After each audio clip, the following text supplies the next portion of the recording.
आदम अपनी पत्नी हव्वा के पास गया, तब हव्वा गर्भवती होकर कैन को जन्म दिया और परमेश्वर को धन्यवाद देकर कहा, मैंने परमेश्वर की सहायता से एक पुरुष पाया है। फिर हव्वा ने कैन के भाई हाबिल को भी जन्म दिया। हाबिल तो भेड़ बकरियों का चरवाहा बन गया, परंतु कैन भूमि की खेती करने वाला किसान बना। कुछ दिनों के पश्चात कैन परमेश्वर के पास भूमि की उपज में से कुछ भेंट ले आया और हाबिल भी अपनी भेड़ बकरियों के कई एक पहिलौठे बच्चे भेंट चढ़ाने ले आया और उनकी चर्बी भेंट चढ़ाई। तब परमेश्वर ने हाबिल और उसकी भेंट को तो ग्रहण किया, परंतु कैन और उसकी भेंट को उसने ग्रहण न किया। तब कैन अति क्रोधित हुआ। वो सोचने लगा कि आखिर क्यों परमेश्वर ने मेरी भेंट अस्वीकार की, और उसके मुंह पर उदासी छा गई। तब यहोवा परमेश्वर ने कैन से कहा, तू क्यों क्रोधित हुआ और तेरे मुंह पर उदासी क्यों छा गई है? यदि तू भला करे तो क्या तेरी भेंट ग्रहण न की जाएगी, और यदि तू भला न करे तो पाप द्वार पर छिपा रहता है और उसकी लालसा तेरी और होगी और तू उस पर प्रभुता करेगा।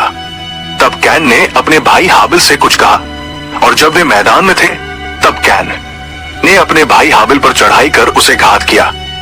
तब यहोवा ने कैन से पूछा, तेरा भाई हाबिल कहाँ है? कैन ने कहा, मालूम नहीं, क्या मैं अपने भाई का रखवाला हूँ? परमेश्वर ने कहा, तूने ये क्या किया है? तेरे भाई का लोहू जो भूमि में से मेरी ओर चिल्ला चिल्ला कर मेरी दुहाई दे रहा है, इसलिए अब भूमि जिसने तेरे भाई का लोहू तेरे हाथ से पीने के लिए अपना मुंह खोला है, उसकी ओर से तू शापित है। चाहे तू भूमि पर खेती करे तो भी उसकी पूरी उपज फिर तुझे न मिलेगी, और तू पृथ्वी पर बहेतू और भगोड़ा होगा। दोस्तों, कैन और हाबिल की कहानी का महत्व और हाबिल की कहानी हमें कई महत्वपूर्ण बातें सिखाती है। ईर्ष्या और क्रोध के खतरे। कैन की ईर्ष्या और क्रोध ने उसे अपने ही भाई की हत्या करने के लिए प्रेरित किया। परमेश्वर की इच्छा का पालन करना।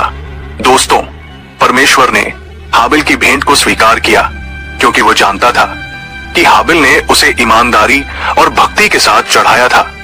पाप के परिणाम कैन के परिणाम स्वरूप उसे परमेश्वर द्वारा शापित किया गया और उसे एक भटकने वाला जीवन जीने के लिए मजबूर किया गया। ये कहानी हमें यह भी याद दिलाती है कि हमें हमेशा अपने भाइयों और बहनों के साथ प्यार और सम्मान के साथ व्यवहार करना चाहिए। दोस्तों, अगर आपको ये वीडियो अच्छी लगी हो तो कमेंट में आमीन लिखें और चैनल को सब्सक्राइब करें। God bless you.